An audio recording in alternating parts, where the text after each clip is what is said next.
오늘 여러분과 나눌 이야기는 조금 무겁지만 우리 삶에 너무나 중요한 관계에 대한 깊은 성찰을 담고 있습니다. 우리는 흔히 가정이 외도로 인해 무너진다고 생각합니다. 하지만 정말 그럴까요? 제가 오늘 여러분께 던지고 싶은 화두는 바로 이것입니다. 가정은 외도로 깨지는 게 아닙니다. 침묵으로 깨집니다. 이 문장이 여러분의 마음에 어떤 파장을 일으키나요? 아마 적잖이 놀라셨을 겁니다. 외도보다 더 무서운 것이 침묵이라니. 하지만 조금만 더 깊이 들여다보면 이 말이 현실을 얼마나 정확히 꿰뚫고 있는지 깨닫게 될 겁니다. 수많은 부부들이 말합니다. 배우자의 외도를 알았을 때 차라리 소리를 지르고 싸우는 편이 나았을지도 모른다고요. 분노하고 슬퍼하고 때로는 절망하면서도 그 감정들을 쏟아내는 과정에서 관계의 실마리를 다시 찾아보려 애쓰기도 합니다. 하지만 침묵은 다릅니다. 침묵은 보이지 않는 칼날처럼 서서히 관계를 갉아먹습니다.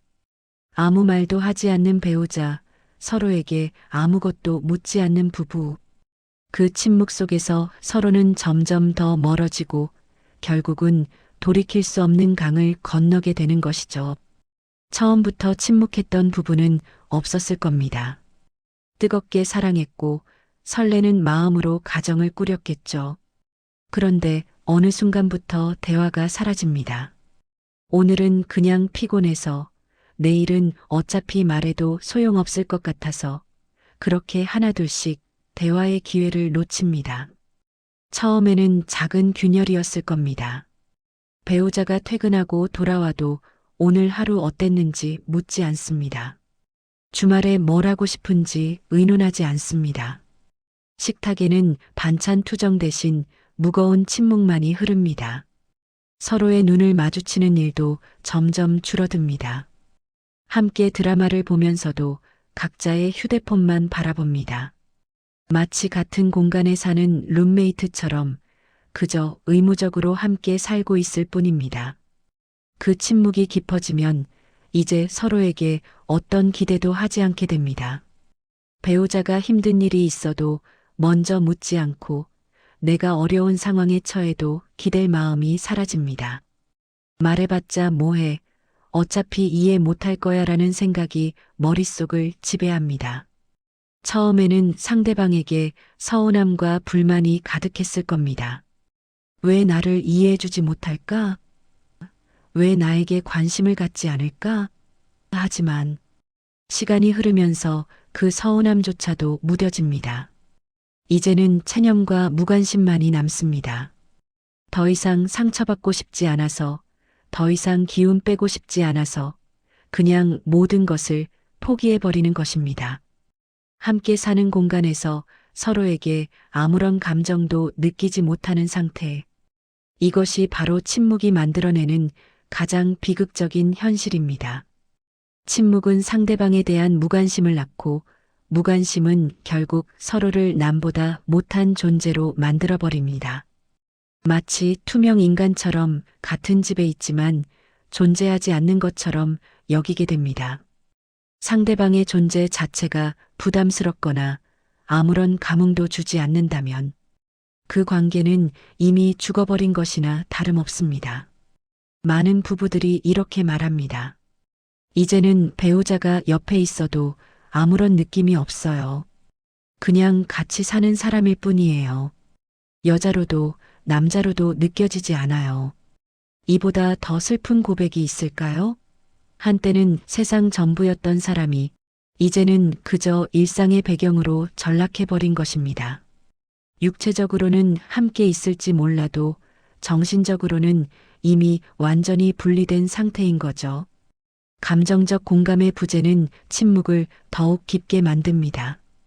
피곤하다는 핑계로, 바쁘다는 이유로 배우자의 감정에 귀 기울이지 않습니다. 배우자가 힘든 일을 겪어도 수고했다는 한마디 건네기보다 원래 다 그런 거야라며 단정해 버리죠. 이런 무심한 태도는 배우자의 마음을 더욱 다치게 만들고 결국 감정 표현을 멈추게 합니다. 어차피 말해도 공감해주지 않을 테니 혼자 감당하자는 결론에 도달하는 순간 관계는 더욱 빠르게 식어갑니다. 역할 기대의 차이도 침묵의 큰 원인 중 하나입니다. 가사 분담, 육아, 경제적 책임 등 부부가 서로에게 기대하는 역할은 서로 다를 수 있습니다. 이러한 기대 불일치가 소통으로 이어지지 않고 침묵으로 해소되면 갈등은 해소되지 않고 마음속에 응어리로 쌓입니다. 상대방이 내 기대를 저버렸다고 생각하면서도 그에 대해 직접적으로 이야기하지 않고 속으로만 사귀는 거죠. 결국 배우자에 대한 불신과 원망만 쌓여갑니다. 점점 더 심각해지는 문제는 부부간의 최소한의 관심마저 끊기는 경우입니다. 부부관계라는 것이 단순히 법적인 서류 한 장으로 유지되는 것이 아니지 않습니까? 서로에 대한 애정과 관심, 그리고 소통이라는 정서적 기반 위에서만 단단히 유지될 수 있는 것입니다. 그런데 이 최소한의 관심마저 사라지면 사실상 그 관계는 법적으로만 부부일 뿐 실제로는 해체된 것이나 다름없습니다. 법원에서도 서로에 대한 최소한의 관심조차 없는 상태가 지속된다면 법적으로 혼인 관계를 유지하는 것이 의미 없다고 판단하는 경우가 많습니다. 이는 단순히 젊은 부부들에게만 해당되는 이야기가 아닙니다. 퇴직 후 부부간의 대화 단절은 노년층에서 심각한 문제입니다. 오랜 기간 각자의 사회생활에 몰두하다가 퇴직 후에 함께하는 시간이 늘어나면서 오히려 대화가 없어져 고통받는 부부들이 많습니다. 함께 있는 시간은 길어졌지만 서로에 대한 이해와 공감 없이 흘러가는 시간은 그들을 더욱 외롭고 고립되게 만듭니다. 심지어 대화가 없는 노년 부부는 치매 위험까지 높아진다는 연구 결과도 있습니다. 서로 소통하고 감정을 교류하는 것이 뇌 활동에도 긍정적인 영향을 미친다는 것이죠. 물론 모든 침묵이 나쁜 것만은 아닙니다. 때로는 평화를 위해 잠시 침묵을 선택하기도 합니다. 불필요한 싸움을 피하고 잠시 냉각기를 가지는 것이 관계 회복에 도움이 될 때도 있습니다. 그러나 여기서 말하는 침묵은 그런 잠시의 휴전이 아닙니다. 싸움조차 없는 침묵, 무관심으로 가득 찬 침묵은 오히려 더 위험한 신호입니다. 싸움은 적어도 서로에게 아직 감정이 남아있다는 증거일 수 있습니다. 분노든 원망이든 어떤 감정이라도 교류가 있다는 것은 관계를 개선할 여지가 있다는 뜻입니다. 하지만 아무런 감정조차 없는 침묵은 관계의 죽음을 의미합니다. 정서적 단절은 감정적 고립으로 이어집니다. 몸은 함께 있지만 마음은 수천 킬로미터 떨어져 있는 듯한 기분. 배우자가 옆에 있어도 깊은 외로움과 고독감을 느끼는 상태. 이것이 바로 침묵이 만들어내는 정서적 고립의 핵심입니다. 부부관계를 방치하면 이런 고립감은 더욱 깊어질 수밖에 없습니다. 심지어 성생활까지 단절되는 경우가 많습니다. 지속적인 성생활 단절은 부부간의 친밀감을 더욱 약화시키고 마음의 거리감을 더욱 벌려놓는 치명적인 결과를 낳습니다. 이제는 부부로서의 기능마저 상실해버리는 것이죠. 그렇다면 우리는 이 침묵의 늪에서 어떻게 벗어날 수 있을까요? 어떻게 하면 다시 대화하고 소통하며 서로에게 관심을 가질 수 있을까요? 첫걸음은 바로 소통 노력입니다. 상처받고 싶지 않아서 침묵을 택했지만 대화가 없는 부부 생활은 오히려 더 큰 상처를 남깁니다. 용기를 내어 대화를 다시 시도해야 합니다. 배우자의 조언이나 걱정을 진심으로 경청하고 나 자신의 감정을 솔직하게 표현하는 것이 중요합니다. 비난 대신 자신의 감정을 안전하게 전달하는 나마이너스 전달법을 활용하는 것도 좋은 방법입니다. 예를 들어, 당신은 왜 맨날 늦어? 대신 당신이 늦으면 내가 걱정되라고 말하는 식입니다. 다음으로는 관계 회복 노력이 필요합니다. 배우자와 둘만의 시간을 확보하여 함께 즐기는 것이 중요합니다. 거창할 필요 없습니다. 함께 산책을 하거나 영화를 보거나 맛있는 식사를 함께 하는 것만으로도 충분합니다. 배우자에게 미소를 지어주거나 작은 칭찬을 건네는 사소한 행동들이 관계 개선에 큰 도움이 될 수 있습니다. 그리고 무엇보다 중요한 것은 서로를 이해하려고 애쓰기보다 서로를 인정하는 것입니다. 배우자가 나와 다른 사람이라는 것을 받아들이고 그 다름을 존중해주는 태도가 관계를 유연하게 만듭니다. 함께 또는 각자 문제를 해결하려 노력해야 합니다. 문제의 원인이 무엇인지 파악하고 그 해결을 위해 적극적으로 나서는 것이 중요합니다. 그리고 배우자의 지친 몸과 마음을 먼저 헤아려주고 따뜻하게 안아주는 마음 챙김이 필요합니다. 상대방이 힘들어할 때 그의 옆에서 묵묵히 있어주는 것만으로도 큰 위로가 될 수 있습니다. 때로는 우리 스스로의 노력만으로는 부족할 때도 있습니다. 그럴 때는 전문가 도움을 받는 것을 망설이지 마세요. 부부 상담은 결코 부부 관계의 실패를 의미하지 않습니다. 오히려 관계를 회복하려는 적극적인 의지를 보여주는 것입니다.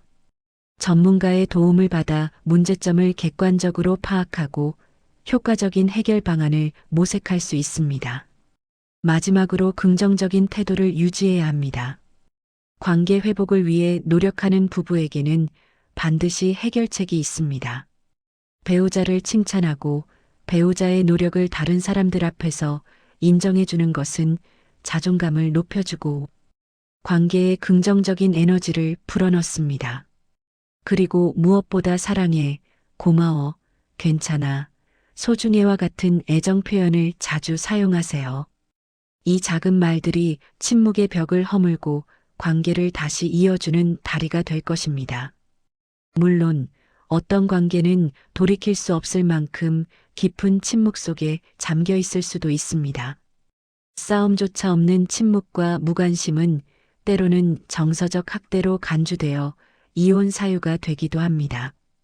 정당한 이유 없는 지속적인 성관계 거부도 마찬가지입니다.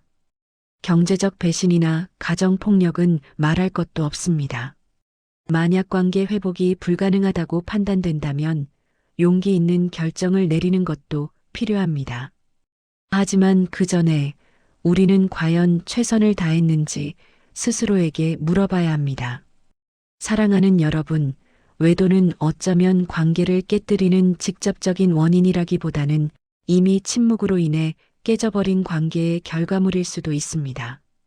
배우자가 다른 사람에게서 위로를 찾거나 다른 사람에게서 자신의 존재, 가치를 확인하려는 것은 이미 가정 내에서 충분한 관심과 소통을 받지 못했다는 신호일 수 있습니다.